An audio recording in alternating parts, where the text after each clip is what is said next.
জনপ্রশাসন মন্ত্রণালয়ের সাবেক মন্ত্রী ফরহাদ হোসেনকে গ্রেফতার করেছে র্যাব। 250-টিরও বেশি ডিজাইন অপশন নিয়ে ওয়ালটন স্মার্ট ফ্রিজ, বোঝে আপনার প্রয়োজন।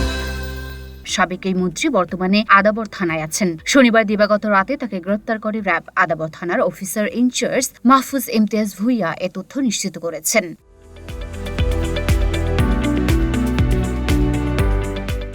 তিনি জানান, সাবেক জনপ্রশাসন মন্ত্রী ফরহাদ হোসেনকে গ্রেপ্তার করেছে র্যাব। পরে র্যাব 12টার দিকে তাকে আদাবর থানায় হস্তান্তর করে গেছে।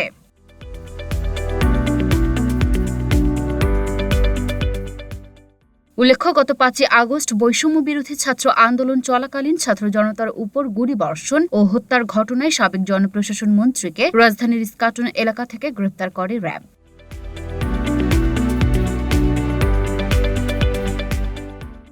Luna Afroz Nipa, Dhaka post.